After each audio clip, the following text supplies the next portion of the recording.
Yeah. Nick and Perry on the mic, straight killing. Talking wrestling, news, mad thrilling.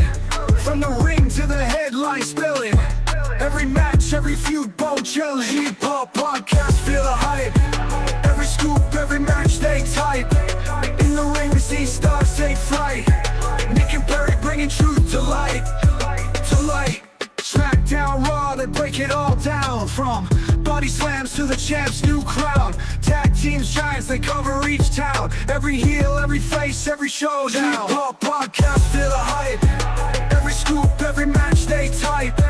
In the ring, we see stars take flight. Nick and Perry bringing truth to light. To light. Ladder matches to steel cage thrill. From pay-per-views to the backyard mill. Nick and Perry got the inside skill. Wrestling a world at their will. Hip-hop podcast, feel the hype. Every scoop, every match, they type. In the ring, we see stars take flight. Nick and Perry bringing truth to light. To light. To light.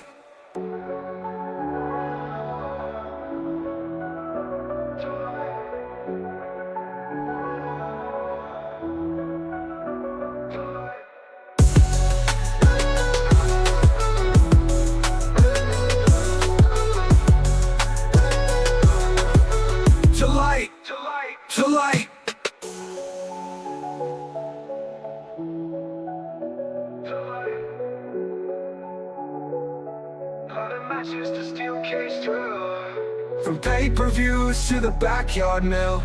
Nick and Perry got the inside skill. Wrestling world at their will. At their will. Hip-hop podcast, feel the hype. Every scoop, every match, they type. In the ring, we see stars take flight. Nick and Perry bringing truth to light. To light.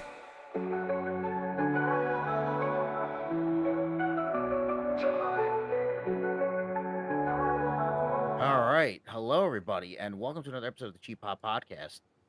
I'm Nick. I'm here, as always, with Perry, and we're here to talk some more wrestling. It's been a little bit, but we, had some scheduling issues. I was away for a little bit. I had long days at work. I'm in the fucking Vitamix blender, bro. I'm getting fucking thrown around all over the place, but I'm here.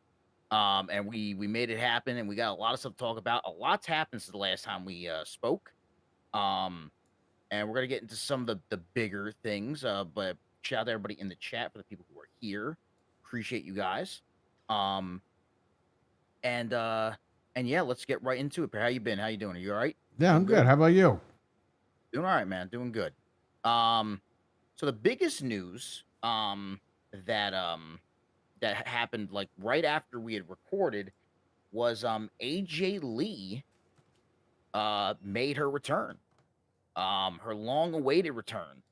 It was, they were kind of setting the whole thing up with Becky Lynch and Seth Rollins and CM Punk, where Becky Lynch was smacking CM Punk, and he didn't want to hear back. So it was kind of like planting the seeds for AJ to return. Then they said that SmackDown was in Chicago. And it kind of just all kind of happened very it all kind of like, happened like right place, right time kind of thing. But she is back. She returned on SmackDown. We'll be teaming with CM Punk against Rollins and Becky at WrestlePalooza. The place went fucking nuts for her. Crazy, it's been 10 years since she's been gone. I mean, she retired in 2015. About a year and a half after Punk left. Right. And it's crazy. I know she was she wrote in her book that she was dealing with a lot of stuff physically and mentally at the time when she left, and probably the way that they treated her husband and and firing him on their wedding day probably also had a little bit to do with it. Oh yeah. Yeah. But yeah, no, she looks great. She doesn't look like she's a lot of people forget like how young she was when she retired. She wasn't even 30 yet. Well, it sucks because I'm trying to look for a photo of her returning and I can't find one. Like, it's ridiculous. I'm on Google. If you type in AJ Lee SmackDown 2025, maybe something pops So up. I did. Oh, that's kind of crazy.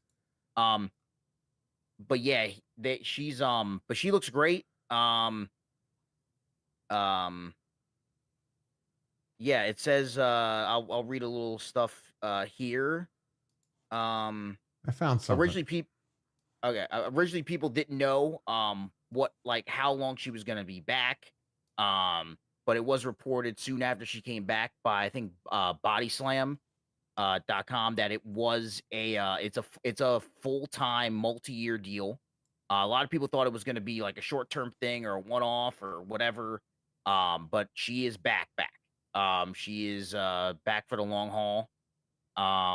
And yeah, she'll be wrestling her first match on Saturday with Punk against Becky and Seth. But it was good to see her back though. She looked super happy to be back. She seems to be in a great headspace nowadays, better than she was when she left. Still in great shape, obviously. CM Punk joked that he wishes he had her abs because that girl's got like a 10-pack. It's kind of insane. Those abs are kind of nasty. I mean, she's just in great shape. She's in great shape. So shout out to Weston in the chat room. Venge is here. Frank is here.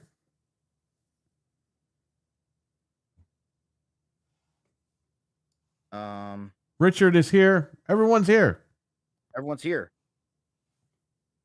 Everyone is here. I appreciate you guys for being here. But what's your feelings on AJ Lee being back, Perry? It's good. It's great. They're bringing people back, which I like. You guys know that. I'm sure Sean is at home saying, why are they bringing these old ladies back? I don't know. Maybe because they're popular? Anyway. Funny part is, she's still pretty young for like. Oh, she's too old. If they bring you back, you're too old. According to him. I hope Saraya comes back, aka Paige. There's rumors she might be coming back at the end of the year. Yeah, and apparently like AJ, her name had been like brought up in creative meetings before this. Right. But it just didn't seem like the right time. With the way the storyline's going, they just felt like this was the right time, and she wanted to do it. We knew eventually this would happen. Which once Punk came back, everybody was, I mean, shit, people were asking for AJ when Punk went to AEW.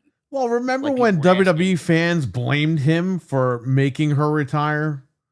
Which wasn't, we talked about how stupid that was 10 years ago. And then in 2017, when her book came out, in her book, she goes in depth about like her, really struggling mentally, about how she didn't want to she didn't want to even be alive anymore. Like she was like really depressed. She was banged up, like her neck was in pretty rough shape.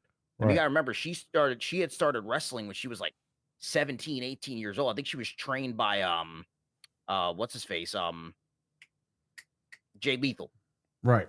So she was trained by Jay Lethal in Jersey, and she started wrestling 17, 18 years old, and she had been going for like a decade. And back then, that WWE schedule was still kind of crazy, the schedule she was working. So, I mean, there was varying factors. I'm sure she didn't like how they treated her husband and how they fired him. Like I brought up, fired him on their wedding day is kind of crazy. Right. And we talked a lot about that too. Yes. Yeah. But yeah, to say that he forced her, like, he didn't care. He wanted her to do, like, they always asked him about it. And he was like, I just wanted her to do what made her happy. If he forced her to quit, she would have quit with him. Yes, exactly. It's not like they walked out together. Yeah, right. It was like she stayed till the end of her contract, and then she was like, I'm done. And that was that. And there was a varying other factors. I mean, he even said back then they were interviewing him when he was doing an interview with like Ariel Helwani, and she was like, yeah, if she wanted to work there, that's her, whatever makes her happy. He would always, even when he wasn't wrestling there, he would tune in for her segments, and then he would turn the show off. He was like, I want to support her and do whatever she wants to do to make, that, makes her happy. So it's like, I'm just happy she's back. It looks like she's in a good space, and she took her first bump this past I think was it I think it was Monday. She took her first bump since coming back. She actually landed on her neck, which is that's a actual big first step, especially if you haven't taken I mean, she's probably been training and stuff, but she hasn't taken like a bump on live TV in a decade. So, yeah, she's been wrestling her first match, at WrestlePalooza, which is still to me the dumbest name, I think for a show. Hey, What about you know this what? Paul Heyman had "This Ain't Seinfeld." that's an Yeah, ECW pay per view Yeah. name. Yes, yeah, This isn't Seinfeld. yeah. It's just So we I- might get WWE. This isn't Seinfeld in a few more years, depending And on what's somebody going on. somebody brought up like an old I gotta find it. I'll have to find it like afterwards and send it to you. But someone brought up like an old internet post that somebody made back in like the ECW era. It was like it was like a screenshot from an old internet post. They said like WrestlePalooza is like the dumbest name. It is. It was It's like even back Weird Al then- Yankovic fucking named it. Even back then, people were bitching on the internet about Re- WrestlePalooza. WrestlePalooza was supposed to be like their WrestleMania, Mania, but it never and was. Like they never even No. treated it like that. yeah. But WWF had WrestleMania, WCW had Starrcade, so Heyman had to create something, so he made WrestlePalooza. It's like, Jesus Christ, this shit sucks. Oh my god! It sounds like When I hear the word Palooza, I think of music, like Yeah, music like Palooza or whatever. Lollapalooza. Yeah, Lollapalooza, the music festival, and that's yeah. why I think of Weird Al. So I mean, this Yeah. guy was just, hey, ECW House Party, that was a good one. This Yeah, guy yeah, just stole yeah. names from movies. Yeah. Like, you know what I mean? Yeah, but yeah, so but yeah, WrestlePalooza is this weekend. It also has well, we'll go down the card real quickly here because it is Saturday. The first event on the ESPN Unlimited app or whatever the fuck it's called. Get a VPN, guys. I got one, and guess what? It works on my fucking TV that was for free. Yeah, there you go. Sucker free TV. Remember that? Yes. Well, now I can say it. Sucker free TV. There's 5 matches on the show. It's in Indianapolis, Indiana, in the Gainbridge Field House. It's at And, someone's house. Yes, but it's main evented, of course, by John Cena, Brock Lesnar, which is supposed to be like, which, by the way, they asked. There was a rumor going around that it was ESPN that asked for Brock Lesnar to be back. That's what the rumor was. Well, the truth because- was they asked Rob Van Dam to do this match, and he said no because his wife is currently pregnant with twins. Shout out to Okay. Rob Van Dam, and he didn't. I don't think he wanted to risk getting hurt. I also think he was like, I think I read something. He was like healing up from an injury or something. I don't know if Oh, that then was he true or probably not. was. Yeah, but I didn't know they asked him originally. That's interesting. But It was But for RVD. the- Yeah. the rumor was, and ESPN denied it in the conference call. They said they have no, but the rumor was that because Brock Lesnar has kind of like that crossover appeal for like sports, like people that like people that don't watch wrestling. Like I have friends that don't watch a lick of wrestling at all. They Right. know who Brock Lesnar is because of UFC, did the NFL, stuff like that. That there was a rumor going around that ESPN asked for him to be on this card, and ESPN said it's not true, and that they have no influence on the WWE creative at all. They just have a broadcasting deal. Yeah. So that's It's TKO. They'll do whatever they want. It's Yeah, not Vince so- McMahon where he's going to stand firm on something. I mean, Yeah, but, we'll talk about this stuff later, but on a whim, it seems like TKO will do anything. oh yeah, for sure. But John Cena, Brock Lesnar's the main event. You also have Cody Rhodes and Drew McIntyre, which should be a good match for the WWE Championship. Then you have CM Punk and AJ Lee for Seth Rollins and Becky Dude, Lynch. why is in a Cody mixed- Rhodes like pushed this? I forgot he was champion. Yeah, This, Well, I mean, 'cause the minute Cody Rhodes lost the title, he lost his identity. Because like no one, he lost the belt and went on vacation the whole summer, and now he's back and he's a champion. I totally forgot he was champion. yeah. Um, and then you have the Usos versus the Vision, which is Bronson Reed and Braun Breaker in a tag match. That should be pretty good. And then Io Sky and Stephanie Fakir for the vacant women's championship that was vacated by Naomi because she's pregnant. So shout out to Naomi and congrats to her. But she did vacate the title. And yeah, shout out to her. That's awesome. Her and Jimmy. So Jimmy But, Wang Yang.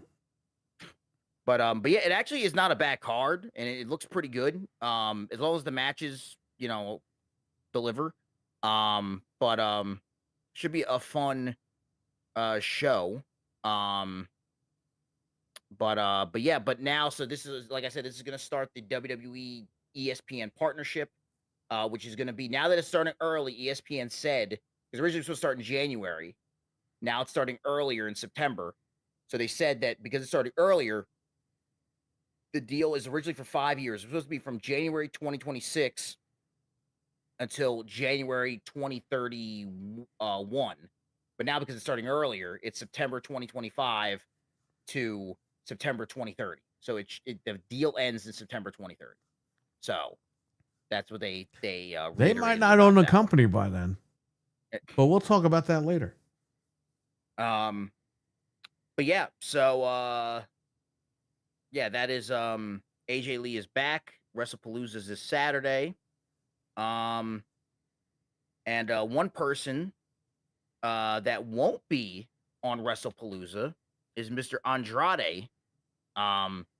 Because news I broke. thought you said Andre the Giant. I was like, fuck, he's definitely not going to be on WrestlePalooza. News broke last week that Andrade was released from the company, and a lot of people didn't realize it because he hasn't been used at all. A lot of people speculated that he was going to be used in AAA in some capacity because he was at like that little what was it, the little press conference when they announced that they had purchased AAA. Yeah, I was shocked that he didn't. They didn't really put him in that thing. But there was a rumor he didn't want to do any of that stuff. He wanted to be in the main event. Yeah. With WWE main event, not even AAA. Well, according to what people are saying, a lot of people didn't know. A lot of people were rumoring that were speculating that he asked for his release or because he wasn't being used or whatever the case may be. But apparently in August or sometime after around SummerSlam or before SummerSlam, he had a wellness violation.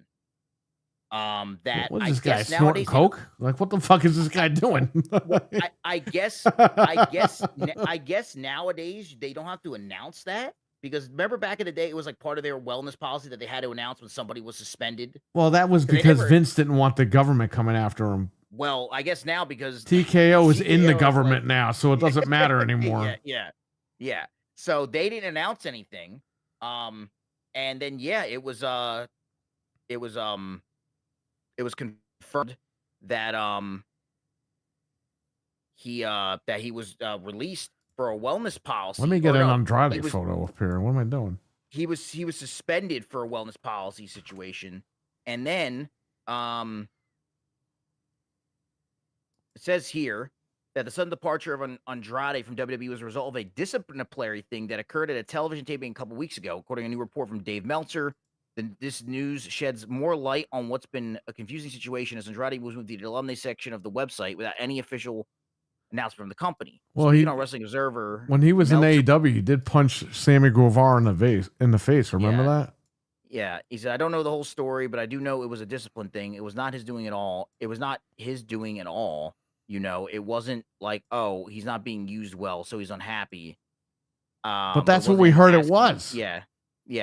Meltzer continued saying, "What happened was a couple weeks ago. There's this disciplinary thing, and all I know is it was at a TV shoot, and he was told to go home, and he's not been used since. And when he was sent home, you didn't hear guys being sent home that often like you did back in the day. The feeling when he got sent home was that it must be serious because you don't hear about that thing nowadays. Because the specific nature of this issue." He just divorced Charlotte Flair. she probably told them, "Yeah, get rid of this guy. I don't want to see him ever again." See now, so now this is the updated story. This is from like 2 days ago. They're saying it wasn't it was not drug related, but it said So it wasn't because he wanted to leave. It wasn't because of drugs. So what the fuck is he out of there for? I don't know. Did he just get tired of him? They I even don't said he know. was no showing events. Which it really boggles my mind because this guy Andrade is super talented. He has all the talent in the world. I and like the don't know- pinstripes with the mask. I think that's great. Yeah, and it's I don't know what I don't know if he's like his own worst enemy kind of thing, where he's got all the talent in the world and yet he just Yeah, but he seems like he's professional. yeah, he does. He does. I mean, for the He's most not part, professional with his wife, but he's professional with it seemed like with the federations. Give me 1 sec here. Just talk about this real quick. I'm just gonna mute up real quick. Yeah. But I'll be here. So Andrade, I mean, he left AEW on good terms. So of course Dave Meltzer's going to talk good about him because if he goes back to AEW, the AEW fans aren't going to hate him. But yeah, I don't know. It seemed like a missed opportunity with this guy. He came back to WWE. Everyone was excited, and they just never did anything with him. And the AAA thing, he was at the announcement, like Nick said. And we were like, okay, they're probably going to do something really cool with this guy in AAA. And it never happened.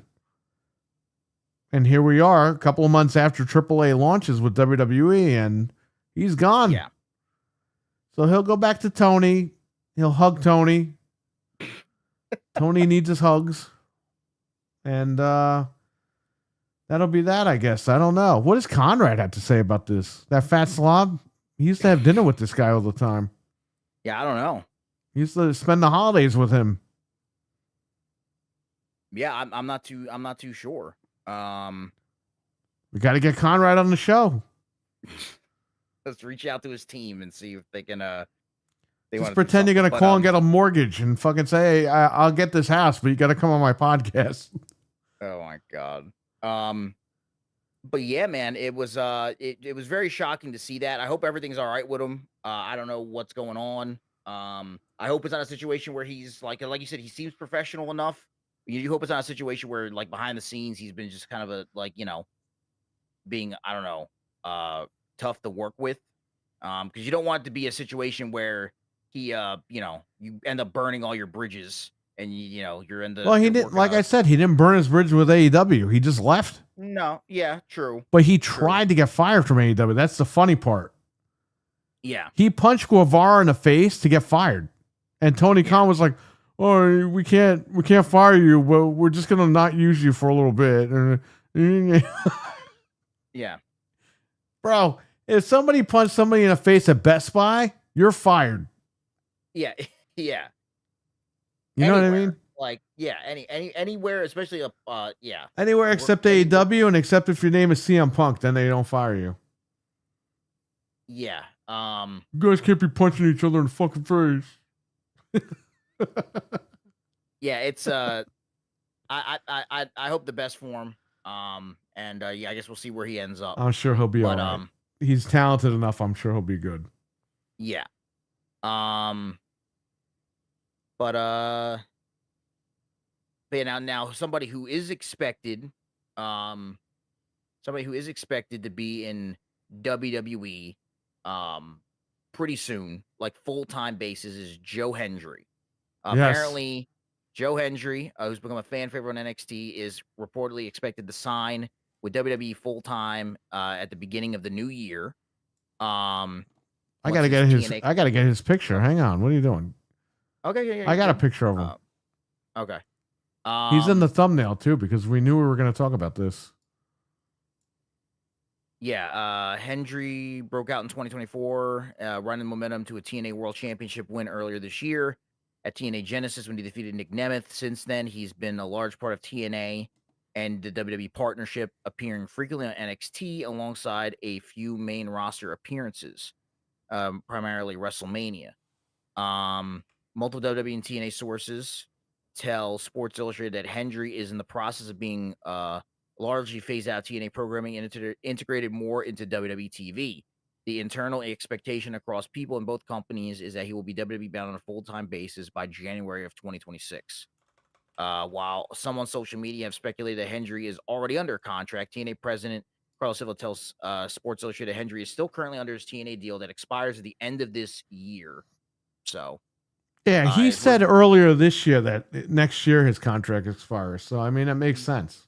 yeah, it is worth noting that Hendry's last 8 matches, noting that of Hendry's last 8 matches, only one have been in, at a TNA show. So are you thinking his debut is Royal Rumble?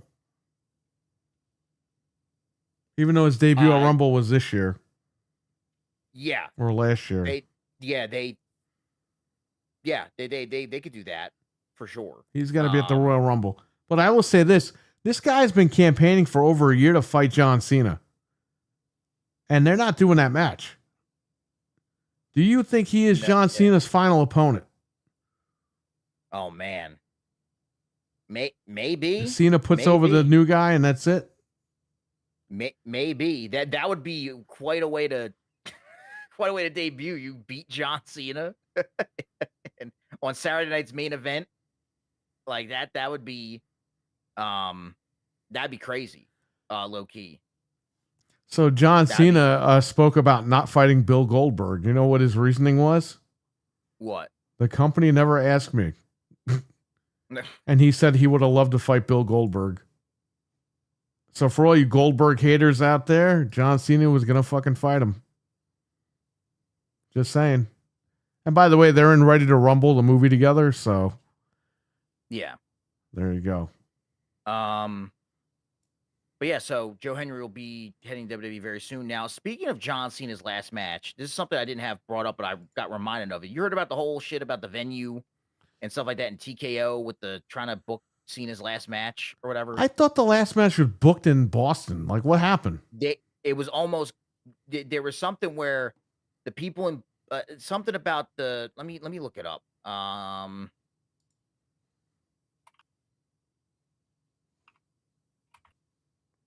I had the article up here.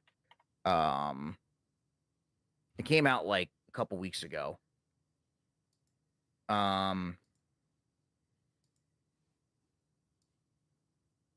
So it says John Cena's final match is set for December 13th, 2025, Saturday night's main event, which will take place in Washington, D.C. at the Capital One Arena. Not his hometown of Boston, Massachusetts, as many fans expected. The primary reasons are there are a few primary reasons why this is happening. Financial concerns. Says WWE has reportedly requested a site fee of $7 million from Boston to host Cena's final match. Bro, again, this is about John Cena. This is not about making fucking money. Yeah, which again, but TKO they're obsessed with making money, and I get it. They just bought the company for $9 billion. I get it. But I think they've already fucking made that back and more by now. Go ahead. Well, just to give people an update on, or not an update, but like a site fee is like something that like companies charge when they're running in venues. Like it happens with like sporting events or concerts or whatever the fuck, right? To put this in perspective, $7 million, okay, is what, and I have it right here in the article, is what New Jersey paid for the 2-night SummerSlam. Wow. And they wanted that for a Saturday night's main event, a 3-hour show, because it was John Cena's final match. Bro, this fucking guy should retire at WrestleMania. I don't understand why he's retiring on fucking Saturday night's main event. And what is Triple H's fascination with getting these guys to retire on fucking Peacock? And it says here, Boston officials declined, believing the cost was too high, and the event was an event 2 weeks before Christmas would not generate enough tourism revenue to justify the expense. That's true. That's a smart thing. So, because of TKO being greedy, is why he's not in Boston. And, yeah. So, it is in DC. It says, WWE and TKO aim to make Cena's final match a major tourism destination event envisioning a weekend with additional attractions. Boston during the peak holiday season in December was not seen as an ideal setting. They're trying to make it like a mini WrestleMania or some shit. Which is like, Have him retire at WrestleMania. Isn't that a crazy idea? Yeah. It's 2 fucking nights. What are you going to do? You're going to do Punk and Rollins on night 1 or 2. And you're going to do what? Cody Rhodes and fucking Drew McIntyre? Yeah. Or Cody Rhodes and Jey Uso? Or Cody Rhodes and Mr. Cream Cheese? I don't know who the hell. So it is we know Punk and Rollins is definitely a main event at WrestleMania. That's one main event. We don't know what the second main event is going to be. Yeah. But also, like, what this tells me too is this article with the whole, like, that means that DC did pay the $7 million that they were looking for. Of course they did. Yeah, so it's like there's TKO nothing going on over there. Yeah. So yeah.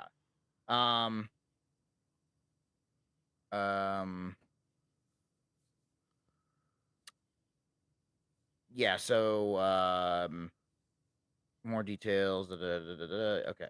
But yeah, so that is but there will be a final Boston appearance for John Cena. It will happen at Monday Night Raw, November 10th at TD Garden. So, you couldn't retire him there? Yeah, I mean, they wanted the... Well, they got $7 million to retire him. What do I know, right? Anyway. Now, this is, you see what I'm saying? This is all corporate fucking wrestling. This is what Vince McMahon said that Ted Turner was going to fucking do, and he never did it. He kind of did it, but not really. And Vince never did it. And now this guy sells a company, and it's like when Lucas sold Disney. Disney, when he sold Star Wars to Disney. Disney fucked it up. These guys are fucking it up. At first, they were doing good, and then they just fumbling the ball. Well, this leads into another story that I will touch on really quickly that, again, reminded me. I'm just getting reminded of the last 2 weeks. Did you hear about the whole pricing strategy thing that came out with TKO? For the tickets? Yeah. Yeah, they're pricing people out. Listen to me. They don't want people like you and me going to these shows anymore. They want rich people going. They want celebrities going. It's a luxury item. It's a luxury item. It's fucking ridiculous. And this is why I'm going to go back to AEW. This is why these dumb motherfuckers didn't understand what they were walking into. Okay? If AEW had done things right, they could have been the alternative, and they would have been the only family-owned wrestling company right now, which they are. Yeah. But they could have been bigger. And you know what? Yeah. With these ticket prices going up in WWE is unattainable. You could go to an AEW show because this guy Tony Khan's giving away the fucking tickets. Yeah, they're like 20. The problem is he's got all this fucking shitty wrestling that only Dave Meltzer likes. You got to get wrestling back to where it was. You got to bring the variety back. This is why I keep fucking saying this, and everyone thinks that I just want this guy to hold the belt. This is why you shouldn't have let go of CM Punk.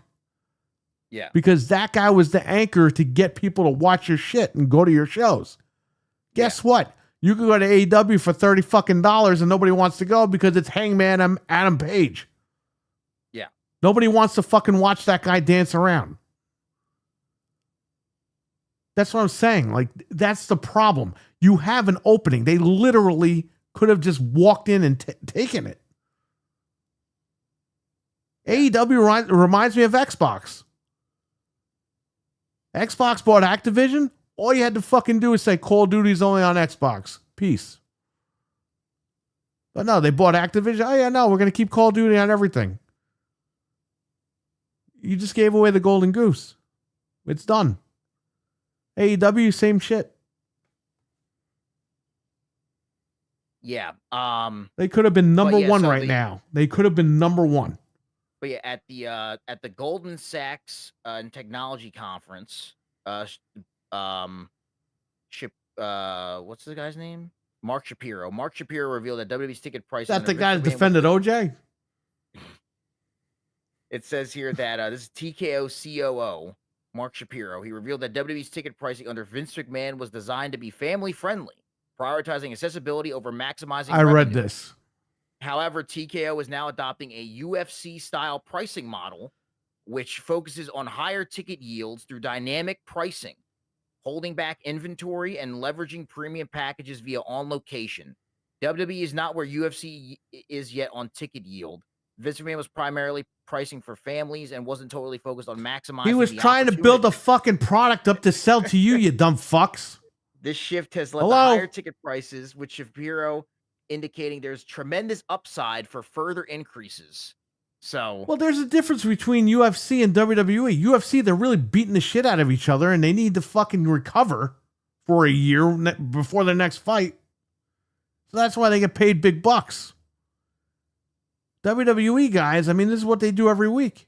It's all choreographed. it says WWE has been setting record gates at events, but fans have noticed a steep rise in costs. For example, the cheapest ticket to a SmackDown in Norfolk, Virginia, is over $80, while premium live event tickets can be double that or more. For families, these costs add up quickly. Dude, especially when Virginia's combined- fucked. I don't know if you've seen videos on that place. Yeah, with the especially when combined with the need for multiple streaming subscriptions. Yeah, so Virginia ham. but Eli, yeah. what's up? He's in the chat. We have a real pro wrestler in the chat room. what's up, Eli? Looks like Eli has to go to TNA or AEW, because if he goes to WWE, I don't know. They basically said, yeah, fuck you families. Where are the rich people at? We are the rich Yeah. people product now. Yeah, no, it's true, and it sucks, especially for with like people with kids, and kids love wrestling. Well, TKO is going to burn this shit out really quick. I mean, I don't think they realize that. And listen to me. They're going to sell it. We're going to talk about this in a little while. They're not going to hang on to it that long. The minute that thing burns out and they can't get the money that they Well, want, who do you think they would sell it to?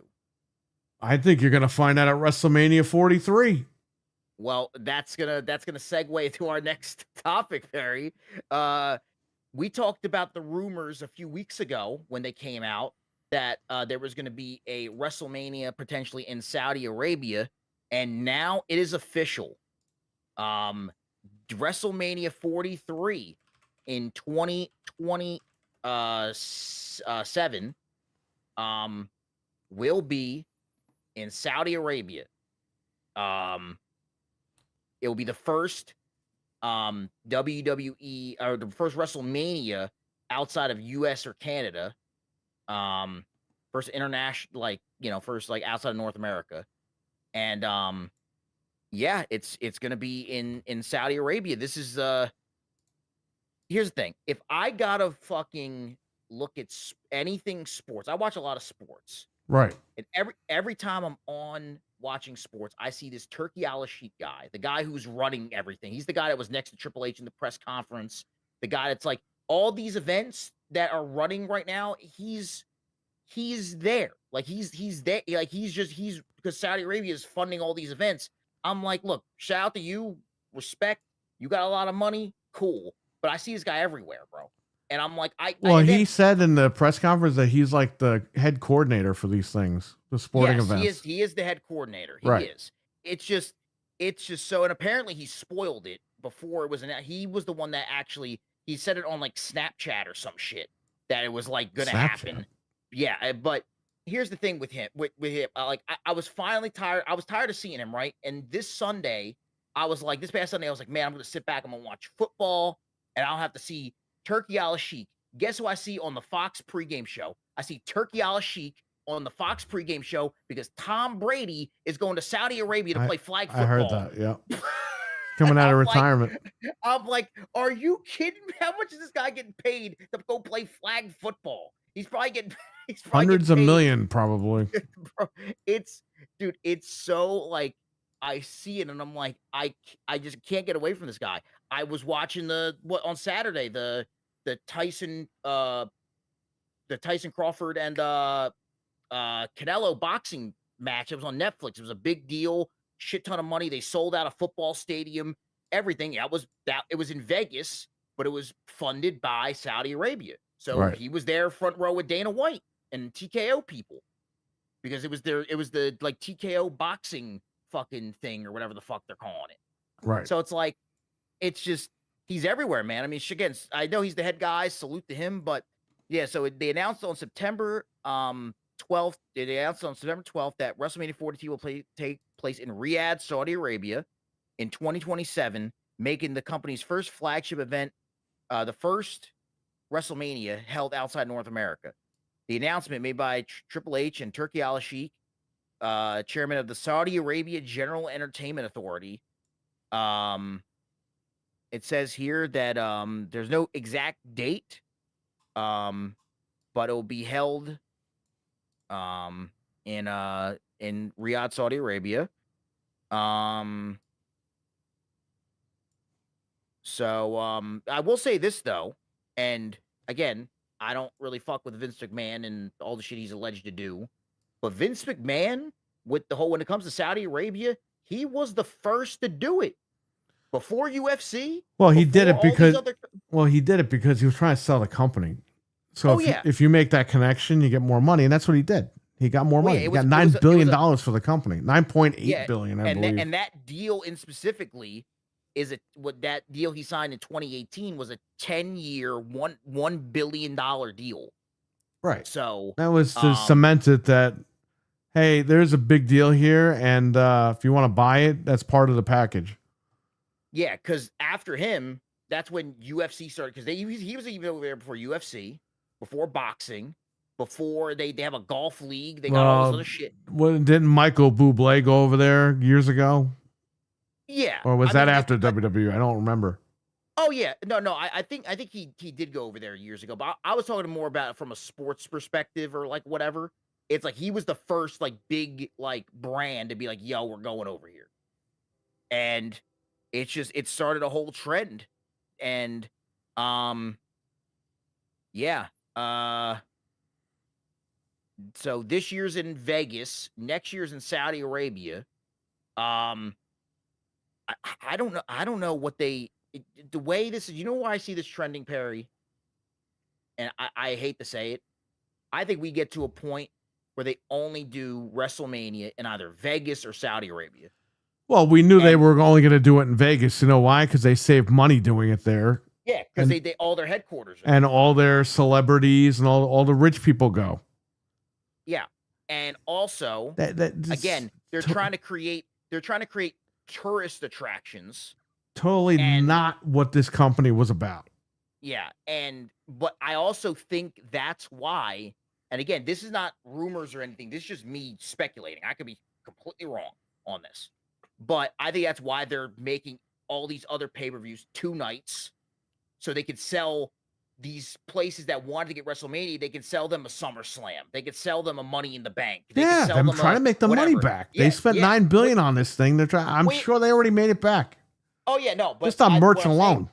What I'm saying is they're building up these events that weren't 2 nights as 2 nights now to Yes. make up for the fact that they're not getting these other cities aren't going to get WrestleMania now. But hey, here's SummerSlam. We'll put it in MetLife and sell it out for 2 nights. Right. You know, so it's like I again, that's just me speculating. But Dude, I gotta It's, say one thing. I hope, I really fucking hate saying this, okay? But I really hope that Vince comes back with a new Fed. Somebody's got to do it. And Tony Khan's dicking around over there. yeah, This guy wants to get back in anyway. He's trying to. He wanted to try to buy back WWE. It's like impossible. They're not going to sell it to him. no, He would have to. His whole life savings would be out the window. it would So- really take his whole net worth would be to buy back WWE. So I would say this: either he buys TNA, which we hear WWE is on their way of buying TNA anyway. So That's um, what I hear, because even there was a rumor. I'll look it up again. well, I but, mean, the guy that runs TNA is Nick Khan's childhood friend, and he said, we wouldn't Carlos mind Silva. selling the company to them.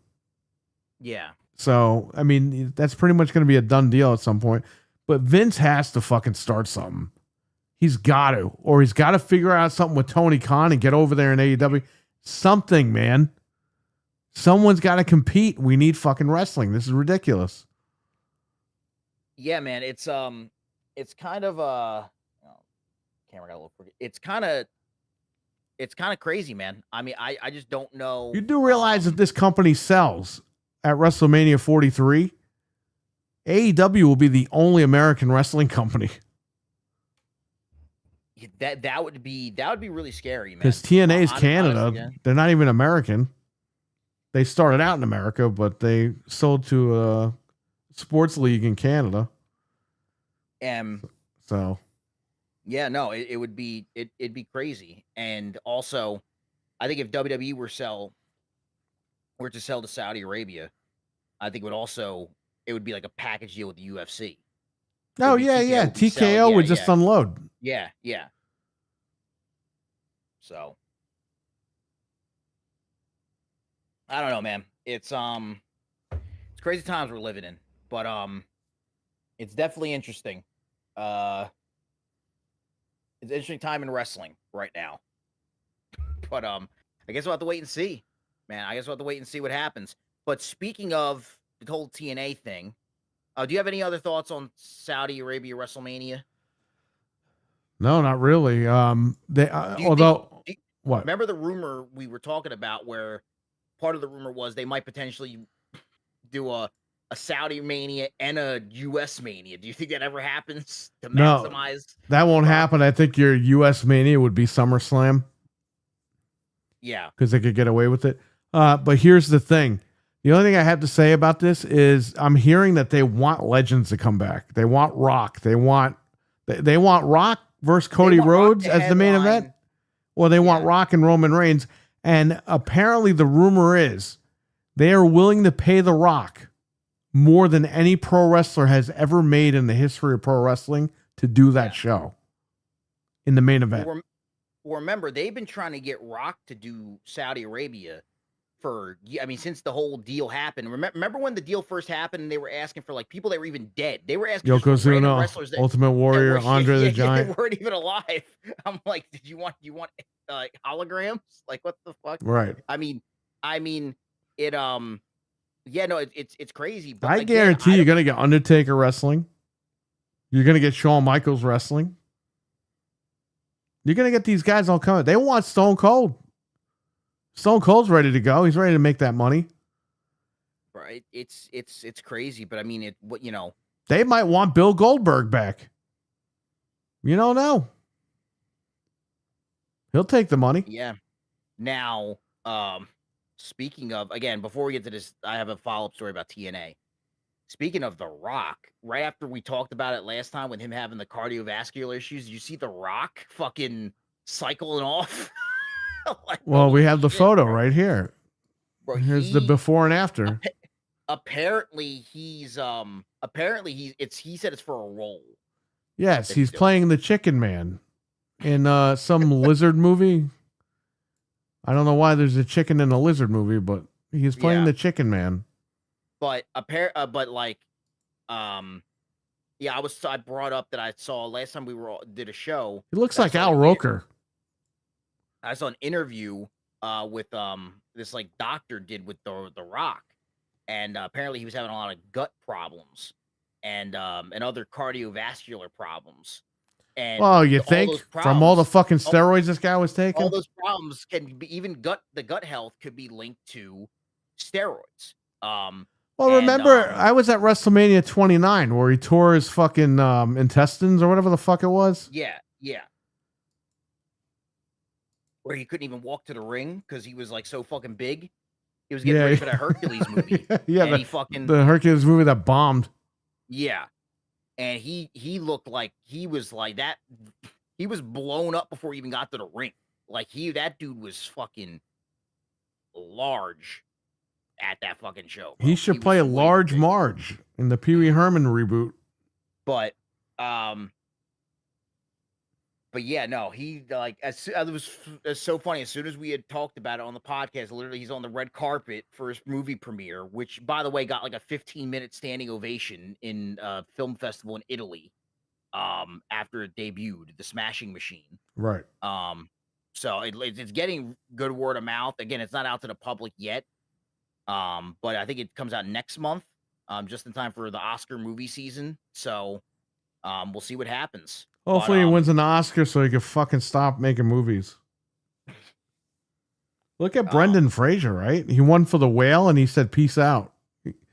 yeah, Dude, everyone's trying to hire this guy and he won't answer no one's phone calls. It's like, bro, Well, you just won an Oscar. You're going to get movies at the end. No. yeah. He got the Oscar and quit. Again. Yeah. So, but now the TNA news I want to bring up. There's 2 bits of TNA news I want to bring up here.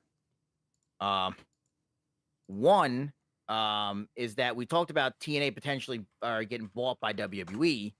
Well, TNA is going to be very, very soon looking for a new broadcast partner for their TV.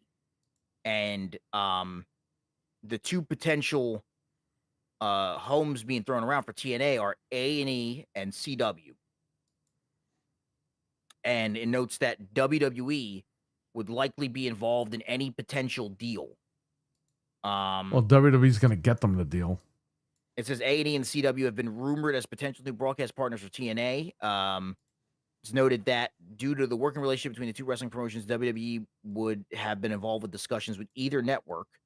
Meltzer analyzed potential broadcast night for TNA's weekly show. He noted that for WWE strategic purposes, they would want TNA to be on air at Wednesday nights to compete with Dynamite. Yep. However, he also pointed out that Sunday could also make sense for A&E, and that they could use TNA as a lead-in for WWE reality series LFG, which is poorly underperforming in the ratings. Because nobody could fucking get it. You have to have the goddamn app to watch this stupid show. This report on potential network partner comes just weeks after TNA president Carlos Silva provided his own update on the situation. During an appearance on Aaron Helwani show, Silva stated that the company was close to securing a deal with a bigger platform. That announcement could be made in a 60 to 90-day window. So, yeah, that is for TNA. And then the other bit of news I got here. I'll bring it up here. I'll be right back. Okay. Want to give a shout out to everybody in the chat that's here. Appreciate you guys for coming and supporting. Of course. If you hear meowing, that is my cat. He's super loud. But appreciate everybody that's here. While we wait for Parody to get back. Want to give a shout out to some people in the chat. Shout out to Frank, Eli, Venge, what's going on?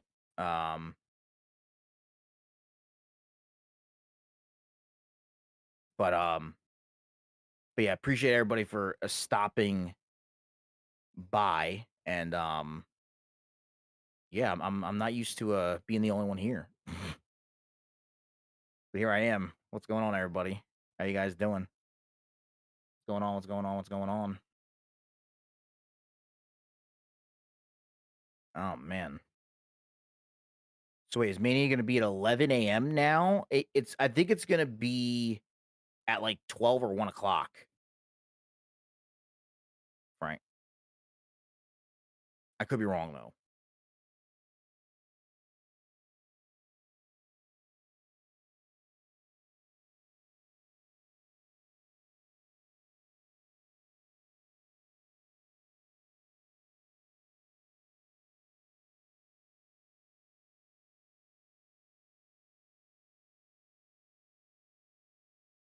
You're gonna go to Virginia and charge families $80 to sit in nosebleeds? Yeah, it's very backwards, very ass backwards. Um,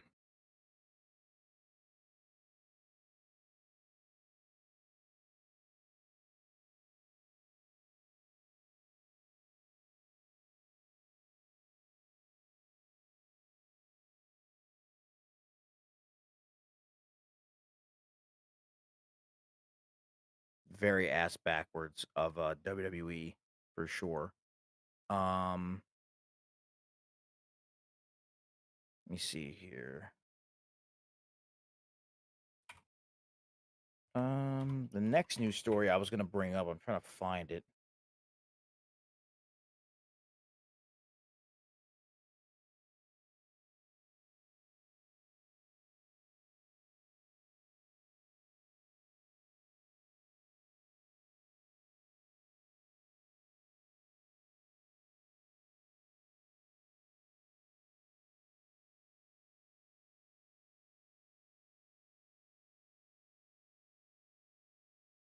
Okay.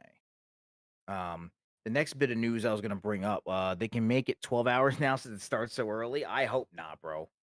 I fucking hope not, Frank. If they make it 12 out, no, that would be crazy. Um, I mean, Vince almost made the show 12 hours back in the day, so maybe. Excuse me. I'm sorry. But the story I was gonna bring up, and I think we'll get into it when Perry gets back with him. But TNA, it was confirmed today that back in 2007, TNA almost signed Brock Lesnar. Um, this story was I'm pretty sure I remember. Again, my memory is shot, but I think I remember back in the day reading something about this, like way back in the day. But according to Kurt Angle on his podcast, the Kurt Angle Show, he said that Lesnar asked, um, or it says Lesnar contacted Angle, who was a top star in TNA at the time, in 2007 to inquire about joining the promotion.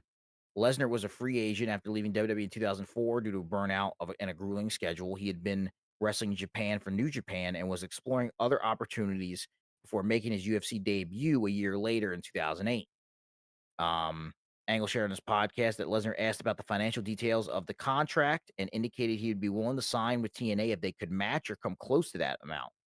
Angle pitched the idea to TNA management, specifically then owner this Dixie Carter, but the deal fell through, likely due to budget constraints. At the time, TNA was already paying high salaries to several top talents, which may have limited their ability to accommodate Lesnar's financial expectations. This story was confirmed by Scott D'Amore, who at the time was a producer for TNA in 2007. He confirmed Angle's account. Um, he confirmed Angle's account um in his column for the Uncrowned. WWE and TNA, huh? Oh, what's up, Harry? Oh, what's up? I got the wrong. Everything good? Everything's good. Okay, cool. I was just getting into the news story about I found interesting today, and it was talked about yesterday, I think, on Kurt Angle's podcast, and was confirmed today that TNA back in the day came close to bringing in Brock Lesnar. It was like a thing that almost happened in 2007 before We heard Brock that. went to UFC. Like, yeah, it was like a rumor years ago, but no one ever could get a like solid Well, it was answer on what. mostly because of Heyman, because in 2006, WWE fired Heyman. Yeah, They blamed him for that ECW show or whatever happened over there with that pay-per-view. And he had talks with Dixie Carter to go over there, but he wanted part ownership of the company. She wouldn't do it. But Yeah, one of his and then bargaining chips was Brock Lesnar. well, the way it's being told here, it's like they didn't bring up Heyman, but apparently it might have happened in 2006, but it also happened in 2007.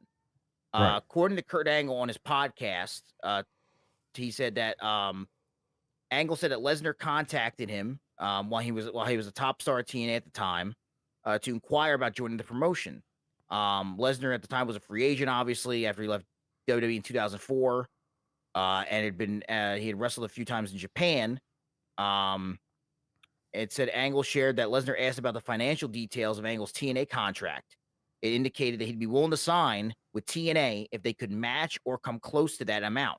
Right. Angle pitched the idea to teenage management, specifically Dixie Carter. Dixie But the Carter. deal fell through, likely due to budget constraints. At the time, TNA was already paying high salaries to several top talents, and it may have limited their ability to accommodate Lesnar's financial expectations. Also, you got to remember, too, at the time, Kurt Angle, I think, was the highest paid person in TNA. I think he was making like $2.5, $3 million a year or something like that. Like he was getting paid a decent amount of money Right. back then. And yeah. Could you imagine Brock Lesnar though in TNA? That would have been crazy. Especially at that time, like in 2007. Yeah. Like when TNA was still TNA, like it was still like, you know. Dude, if I were Dixie, I would have looked at the roster and said, who the fuck can we cut? We need Brock Lesnar. Shark Boy. Well, here's the thing. You cut a few people and you bring them back later when Lesnar makes you the money. Yeah. That's the problem. Like this lady didn't understand this stuff. Yeah. Scott D'Amore, who was a producer for TNA in 2007, confirmed Angle's account today on his column for The Uncrowned. He noted that Angle approached him excitedly about Lesnar's interest, and D'Amore sent the proposal to Carter. However, the signing did not materialize. D'Amore described it as a significant what-if moment for both TNA and Lesnar's career, speculating that joining TNA could have altered Lesnar's trajectory and TNA's trajectory, potentially preventing his UFC debut and subsequent rise. Dixie would have let him do. She would have let him do UFC because she let Lashley do fucking the MMA thing. Strike Force. Well, also too, it would have made even more sense because TNA back then was still with Spike, and Spike had UFC, and UFC was Spike. You could have done a cross promotion, and forget it. You see why you don't fucking understand, lady? This is why you went out of business. That would have been crazy. Bro, fucking fire all this stupid moron. Who was on the roster in 07? I don't know. Hang on. TNA roster 2007. I'm going to look it up. Bro, this is where you make cuts. TNA roster, okay. Who was it? Okay. Who is he? They had 86 people on the roster. Okay, in alphabetical order. You had A1. I don't even know who A1 is. You had Abyss, AJ Styles, Alex Shelley. Test was in TNA. Yeah, but he was there for like a month. Yeah. Andy Douglas. I don't know who the fuck that is.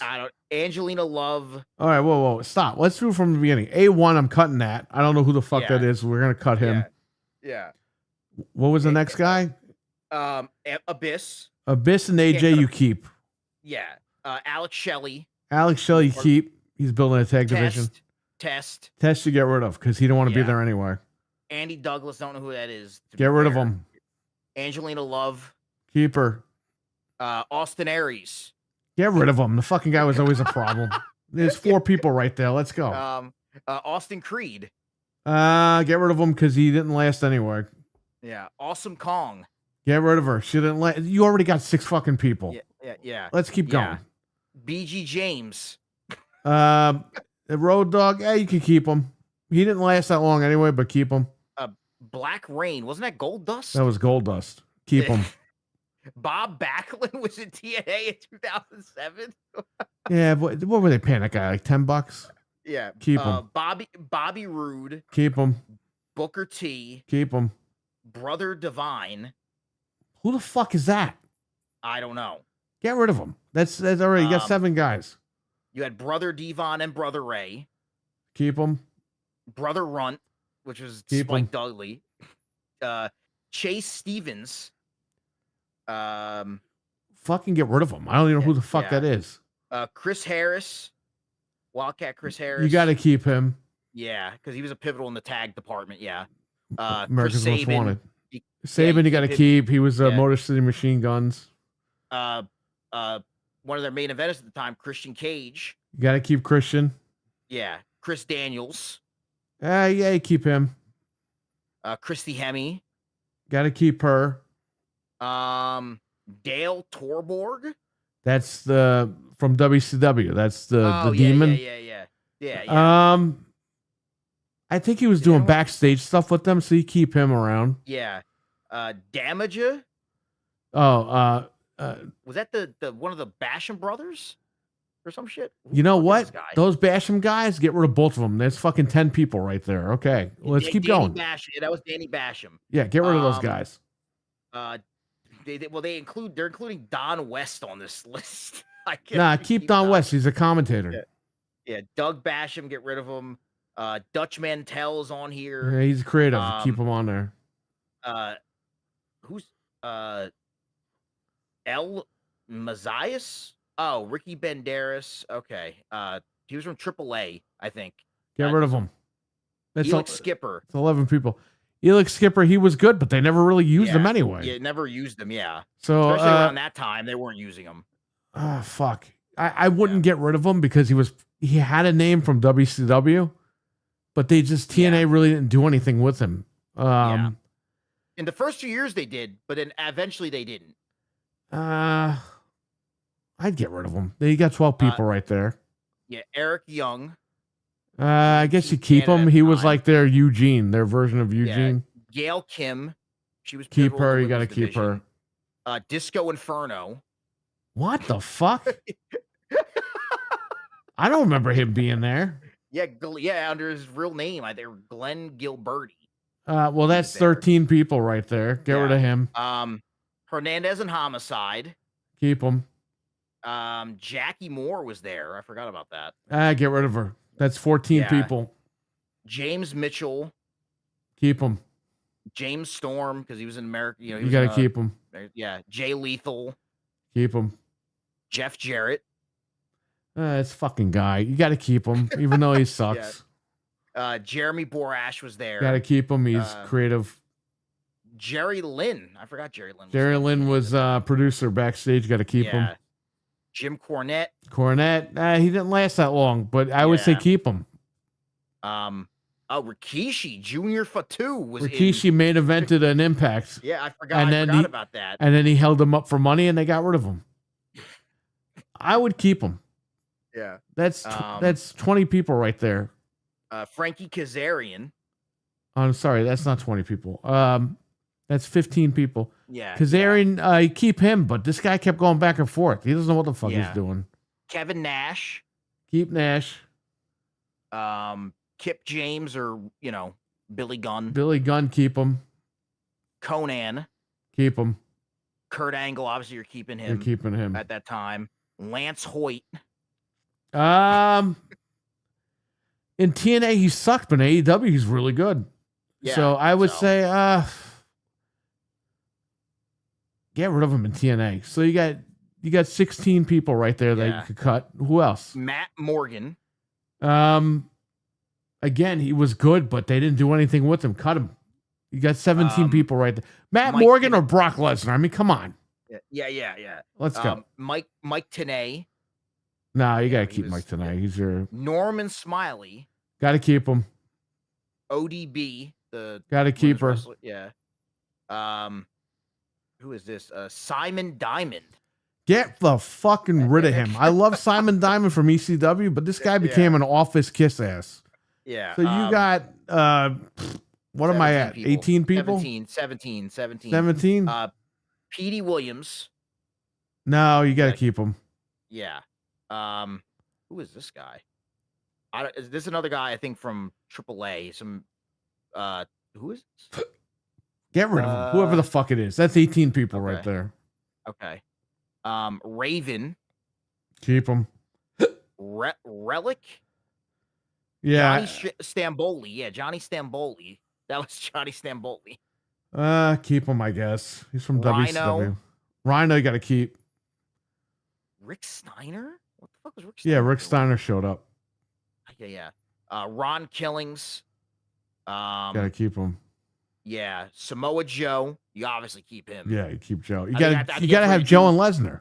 Yeah, that's where you do your Joe and Lesnar. That's your pay-per-view right there. Scott D'Amore. I mean, he was a big part of TNA at that time, producer. Yeah, you got to keep him. Scott Hall. Keep him. Scott Steiner. Keep him. You have fucking Low Key as Senshi. No, you get rid of that motherfucker. That's 19 people. Yeah. Shane Douglas. Get rid of Shane. Yeah. Shark Boy. 20 people. Shark Boy you keep. Yeah, he was good. He was getting over with the promos. Yeah. Charmel was also in Charmel with Booker T, you got to keep her. SoCal Val, she was a backstage reporter or whatever. Yeah, she's all right. Sanjay Dutt. Sanjay Butt. You keep him. Sting. You keep Sting. Yeah. Sylvain Grenier. Get rid of him. That's 21 people. Yeah. Tiger Mask. Get rid of him. That's 22 people. Tomko. 23 people. Tracy Brooks. Keep her. And then Velvet Sky is the final Keep her. one. Yeah. So you got 23 motherfuckers you could have cut from that roster and paid for Brock Lesnar.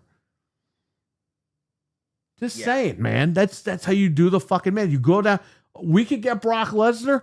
Let me get the roster sheet. You go down the roster and you fucking say we don't need 23 fucking people.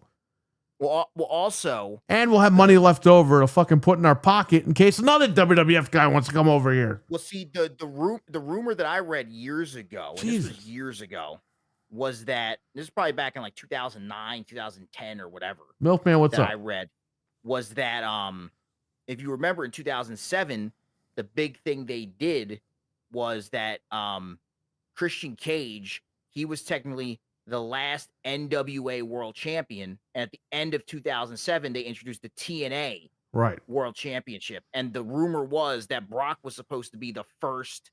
They wanted him to be the first TNA champion, like to be like the inaugural the person to hold that belt at the end of 2007. Right. So, because I think Kurt won it from Christian at Sacrifice 07. It says here in May. And then he lost it to Sting at Bound for Glory. And then won it back a week later on Impact. So, yeah. So, I think that was the rumor originally, was that they, like, whoa. Milkman says all you gotta do is get rid of Sting to afford Lesnar. No, buddy. That's the problem with TNA. They got rid of big names and kept the little guys, and the little guys sunk them. Okay? You need the big names. So if I could get rid of 23 fucking people that aren't doing shit on the roster to bring in Brock Lesnar, then you can have a Brock Lesnar versus Sting.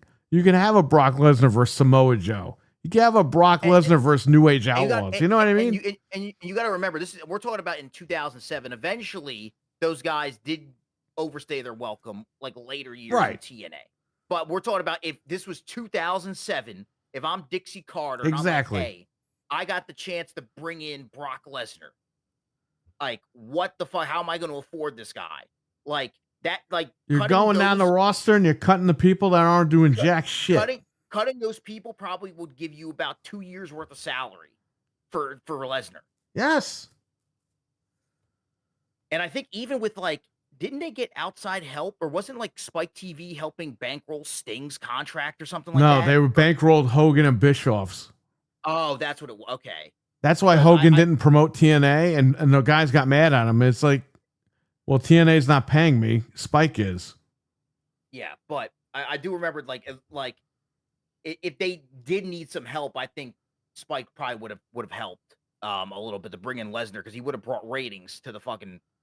Well, yeah, but the thing was, you got to get these guys in there, and she wasn't willing to cut the roster. She could have cut the roster and still went to Spike and say, hey, we want to bring in Brock Lesnar. Like, can you guys kind of help us with this? Yeah. And they would have said, well, how much you putting down? How much you want from us? You could have had the whole year with Lesnar. You could have had him. He's got to fight Kurt for like the first like 3 pay-per-views. Then you move on to Joe. And then from there, you move on to the other WWE guys. That's the thing. And then, it's WWE like, well, you got to get people to watch the fucking show. They're not going to watch. They obviously didn't work with Tiger Mask versus fucking the Basham Brothers and all that. Nobody fucking watched it. Just saying, man. That was that lady's problem. She built a roster with a bunch of guys due to hearsay, and that's kind of like what Tony Khan was doing. He was just hiring everyone's friends and shit. And then he found out really quick, like, I'm running out of money here. I can't afford all these people. And Tony actually had the balls to cut people. Yeah. So, I mean, that's the difference here. He did everything right to a point. The problem with Tony Khan is he couldn't keep the top stars happy, and you have to. They're the ones that are going to bring it. And his whole thing is, well, we're not here to make money. We're here to just have fun and all this shit. Dude, you're there to make money. You don't want to keep putting your own money out. Yeah. Eventually, the company has to turn a profit so that you can profit and get your money back. Yeah. But he's like, oh, no, we don't have to worry about that because I'm rich. Well, you're not going to be fucking rich if you keep blowing your money.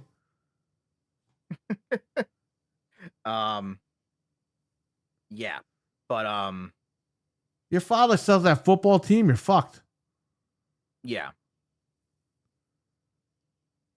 But, yeah. One other thing we want to get in and talk about here, also is, just want to send well wishes to Jerry Lawler. Jerry Lawler, suffered a stroke reportedly. Yeah, second one. Yeah. He's fine now. He's out of the hospital, but he's still got some stuff going on.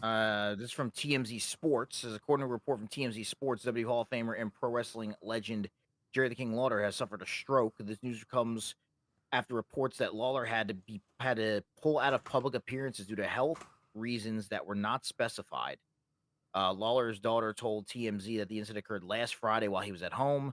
Fortunately, she also said that the Memphis wrestler is on the road to recovery. This marks the third stroke in 7 years. Yeah, because he had one in 03, Yeah. February 03. With the most recent one in 2023. It says Lawler is a legend person wrestling. Okay, yeah. So, yeah. So get well soon to Jerry Lawler. Hopefully everything's all right. He's the king. Yeah, and hopefully he's making a speedy recovery. Well, he's already out doing stuff. He was. He already did an interview talking about the second stroke. So. Yeah. What else was I gonna say here? Yeah, I think that's for him. Let's see here. Did Andrade, we did Jerry Lawler, Joe Hendry, talked about WrestleMania, talked about AJ Lee, WrestlePalooza,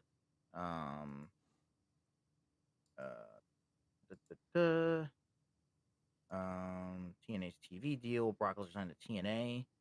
I think we covered everything, I think.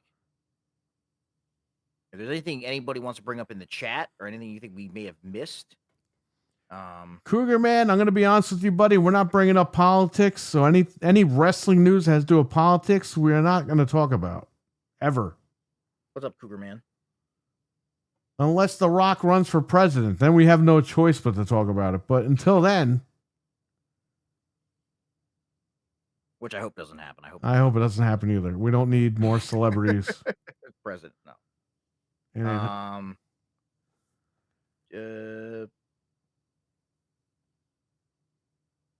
TNA roster was way better than AEW. TNA was the definition of talent, most talented roster, and fucking falling flat on their face. Like they had all the talent in the world, and they couldn't do it. Even the Samoa Joe's detriment. That guy, he stayed loyal to that company, and he got chewed out. The internet told Joe like leave now, and he refused to leave TNA. Then they finally got rid of him. Him and AJ, they asked AJ to take a fucking like 70% pay cut. Right. He had been and then loyal. Remember that High Spots did the first interview with AJ, and the guy was like, "Now, just for the record, I do think this is a work." Yeah, that's so funny. And then fucking AJ shows up in fucking Royal Rumble like a month after that guy said that. Yeah, no, it was AEW wishes they had. Yeah, no, those mid to late 2000s TNA rosters were crazy. Like they were bringing in they had some talent, man, and they did a lot of people dirty. For sure.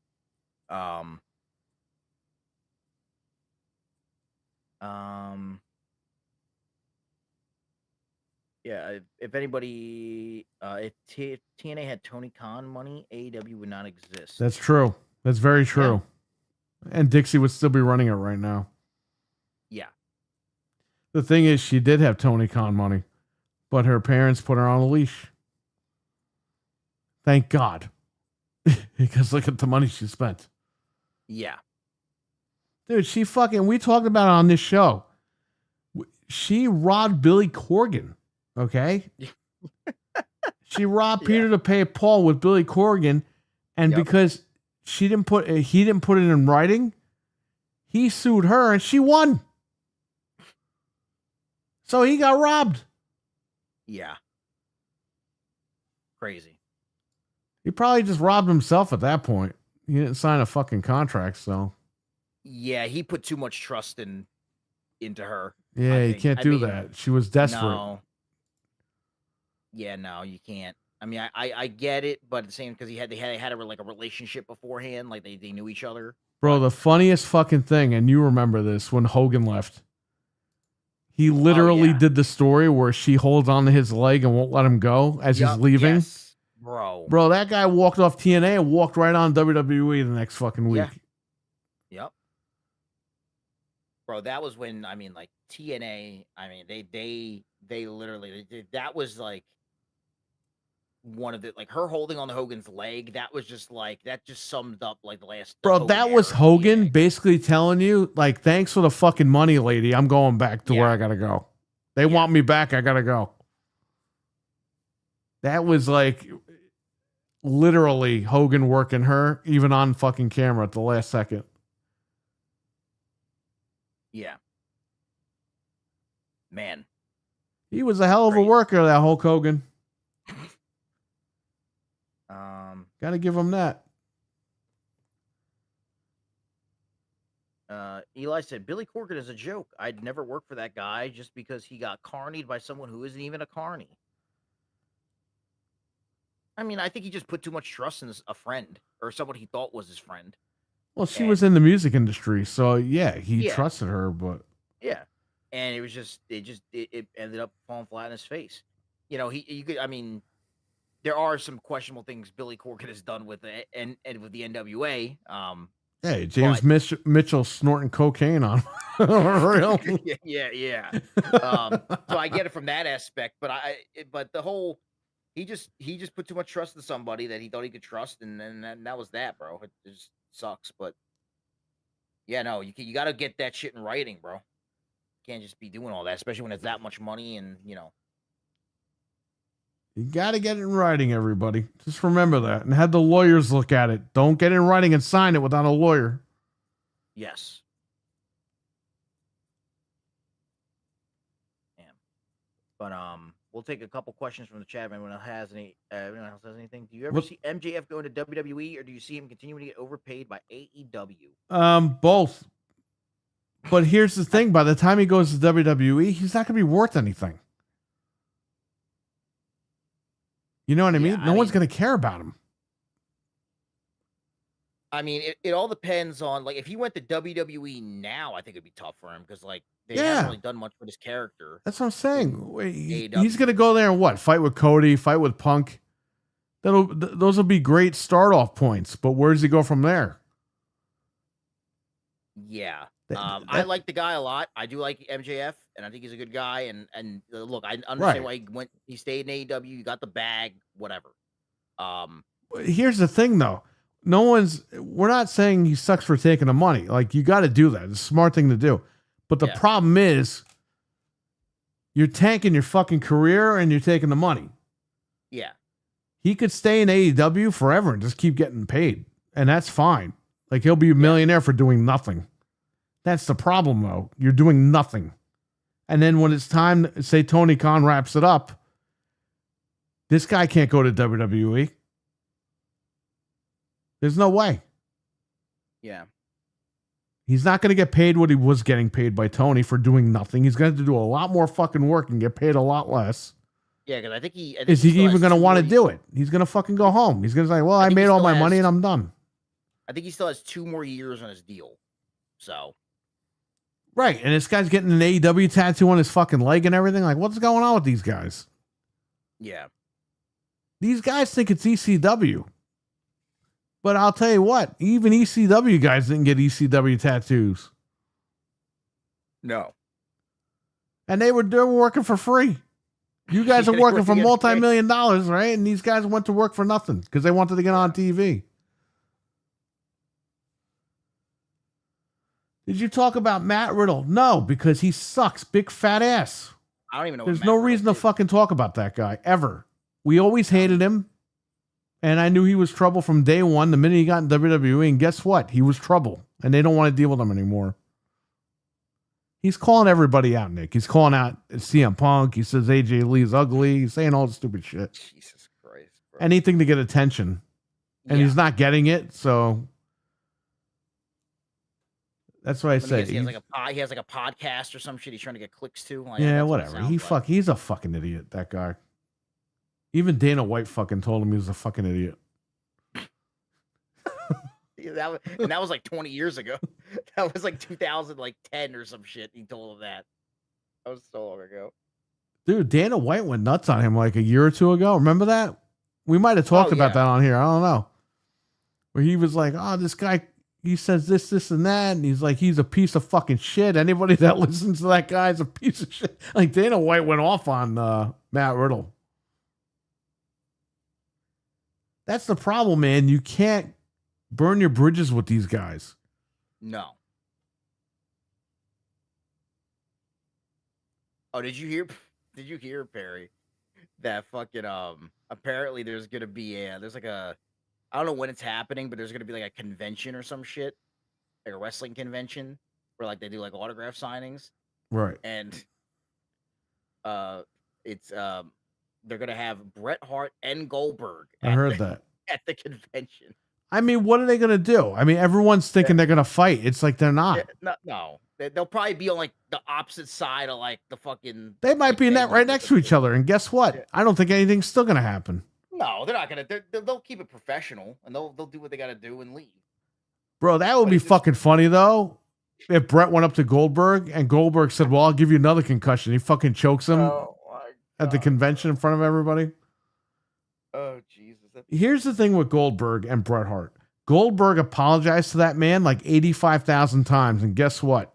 Bret Hart accepted it and moved on. It was only when these guys started coming out of retirement to do these shows overseas for the money, right? Yeah. That's when Bret Hart started getting upset. And that's when Bret started picking on fucking Goldberg and Triple H and all these guys. Yeah. Because he was jealous that he couldn't come out and collect all that money. That's a lot of fucking money, man. Mm-hmm. And he knows it. And he knows Oh, yeah, that he busted his ass for years and he couldn't even get that kind of money. He got Oh, a lot yeah, of money, no. Bret. Turner Oh, you paid know him what? well.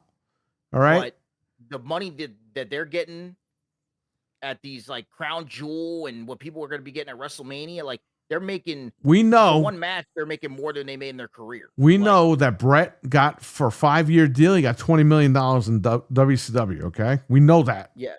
Yeah. These guys are getting like $20 million per night For the match, like for just one for the match. fucking like, match. That's why No, Brett's no, upset because he can't do that. He can't get no, in the, there. The report when Goldberg first went and did the match at like what was it, Crown Jewel, or I forget what it was. It was Crown Jewel. Yeah. Yeah. He the report was that what he got paid for that was more than any of his contracts And that he made before. for I, that and one I, match. I remember Goldberg's contract from 02. It I was a mean, lot of money. his contract from 03.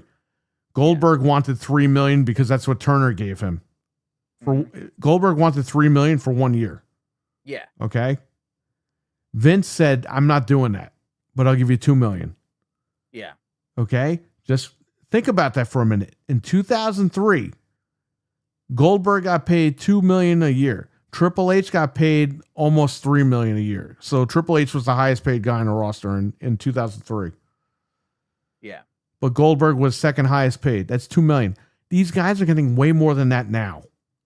Triple that in Probably for one night. quadruple just Yeah. in a year. And that's their contract. That's not even with merch. Yeah. So you could see how much money these guys are making over the years. Bret Hart signed a 5-year deal for $20 million in WCW. That's why he fucking left. That's why they did the whole thing with the Yeah. Survivor Series. So when this guy sees that these guys are making a shit ton of money, more money than he's ever made in his career for doing one goddamn show, he's pissed off, and I don't blame him. Oh yeah. But you can't keep bringing shit up. You Oh, can't well, get Bill out. Goldberg tried to kill me. Hey, fuckface, do you not remember? I guess he can't remember. Bret Hart wrestled Terry Funk after the Goldberg match in a hardcore match for the WCW title. I remember that shit. But I guess nobody else does. Maybe when he got hit in the fucking garbage can, he got concussed. Who the fuck knows? He didn't know he was concussed until he went to the doctor. Yeah. It says, do you think WWE goes early and does 70 for Kerr versus Rhea Ripley? I think that happens. We were just bringing up Saudi Arabia and stuff. I think that happens at Royal Rumble in Saudi Arabia. 70 for Kerr and Rhea Ripley. Do you think, we're talking about Maven again? What happened with Maven? Well, Maven's got heat because he said that nobody trusted Triple H back in the early 2000s. Well, I mean, isn't that like that's known, right? Is it? But what Is that heat? He known? doesn't work for anybody. Well, yeah, he does. Yeah, Maven doesn't work for anybody. What heat is he going to have? He can say whatever the fuck he wants to say. He works for himself. He works for himself and he wears lipstick.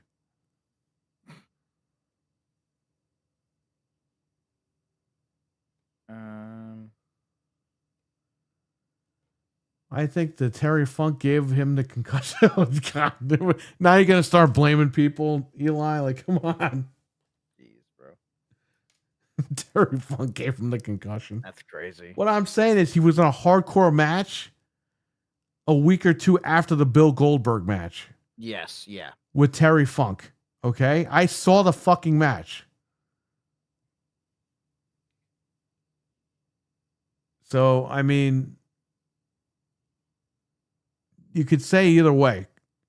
Everyone acts like Goldberg kicked him in the head and he retired right then and there. Like he couldn't wrestle anymore.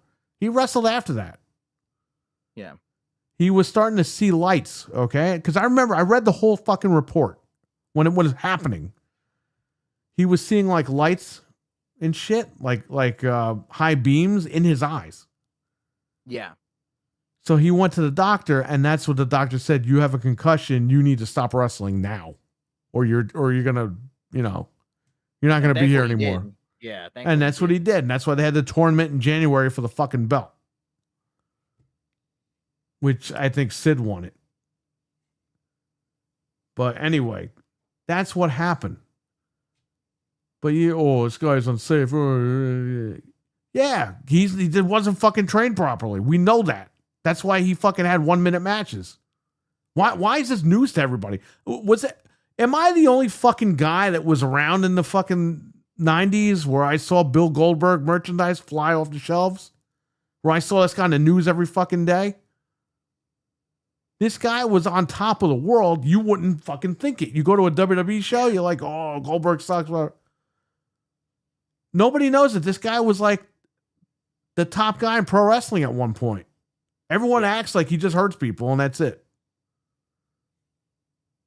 And by the way, you have to blame the fuck. If you don't like Goldberg, why is he coming back? What's his problem?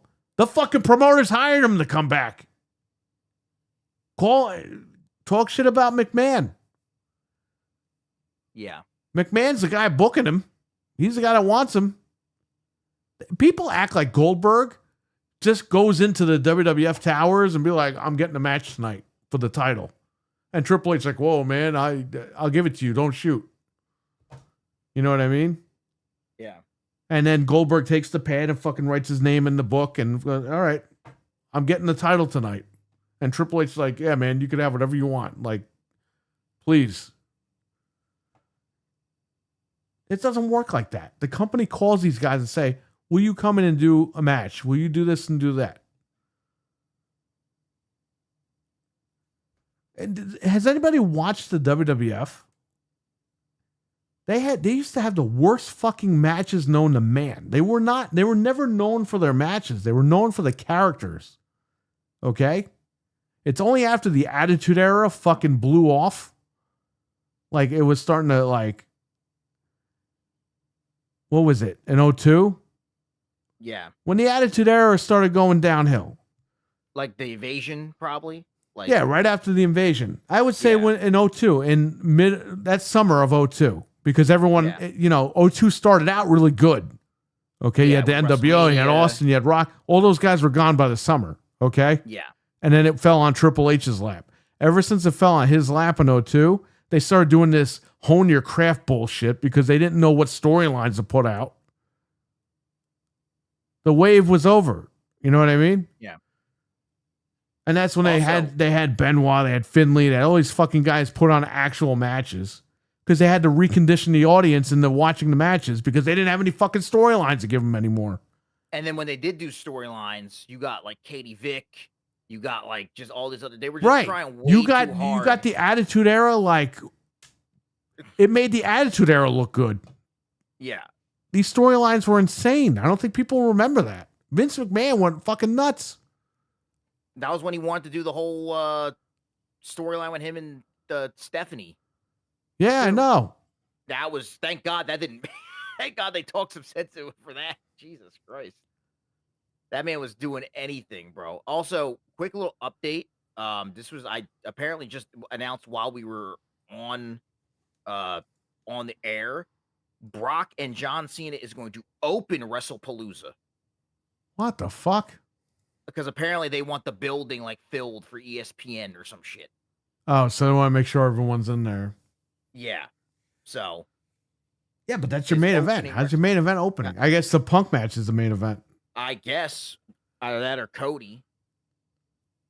But Nah, it's got to be Punk and Seth. yeah, That's got to be the main so event. that will be opening WrestlePalooza. So I just want to throw that out there. If Punk and Seth isn't the main event because Cena and Lesnar isn't, bro, Cody and Drew McIntyre is the main event. I don't fucking see that. I don't know. Yeah. Yeah. They should have opened with Punk. I'm sorry. They should have opened with you could have opened with Punk and AJ versus Seth Yeah. and what's her name, Becky. Oh yeah, you could have. Or you could have opened with Cody and McIntyre because it is the title match. Yes. And then Yeah, people are like, oh, is but- the title going to change and then something's going to happen? Like, you could have done that. Yeah. Yeah. They're fucking John Cena over, man. I don't know. Yeah. I'm not liking how they're booking this guy. The whole year they fucked with this guy bad. It was cool when they turned him heel, but they fucked that up bad. Yeah. And it seems like it just keeps continuing. Like his hometown is not, he's not going to retire in his hometown after all. No. They're just fucking this guy over. Whatever, if he's all right with it. But listen to me. I'm telling you one thing right here, right now. If John Cena retires, I know he said in interviews, oh, I'll work backstage in WWE. Let me tell you something. If Vince McMahon starts a promotion, that guy's going there. He's going to be the number one guy on that thing. Guaranteed. Facts. He's going to be the number one guy. And they're going to do the Hogan thing where they turn him, they're legit going to turn the guy fucking heel. Yeah. It might not be the minute he gets over there, but it'll happen. But I can see it because why is he so dead set on fucking retiring? He sees how much money the company's going to make and he wants no part of it. Yeah. There's something up. I'm telling you, man. This is probably a way for him to get out of his contract or whatever's going on. He has no contract. He's probably just wants to end his run in WWE. But I'm telling you, I have a feeling that McMahon's going to grab him. All right.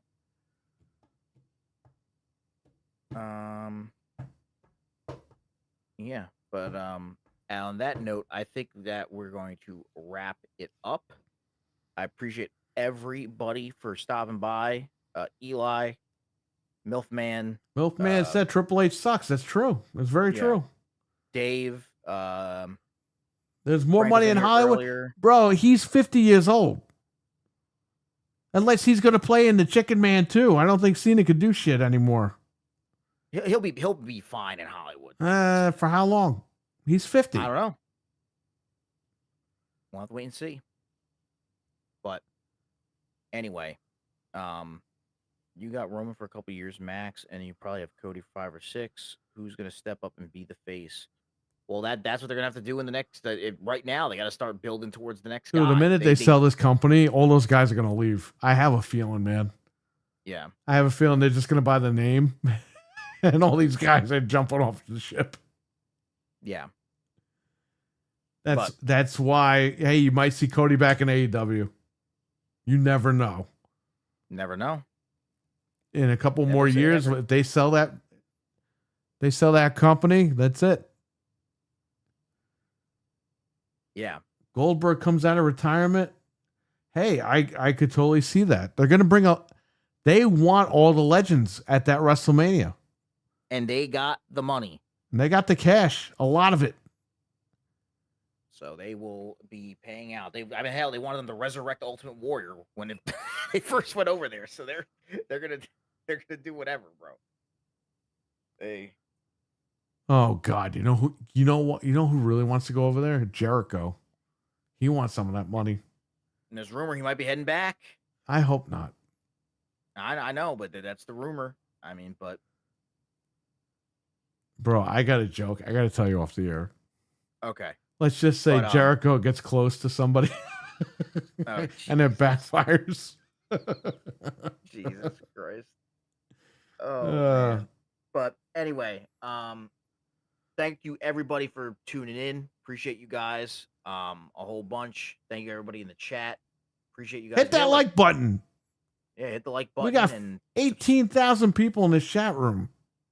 hit the like button. Make sure to subscribe if you haven't already. And we'll be back in another 2 weeks for another show. On Monday, on a Monday, like specifically on time. It will be on time. Anyway, thank you guys once again for listening. Please return again the next time we do a show. And I'm Nick, I'm Bert. and we'll talk to you guys later. Have a good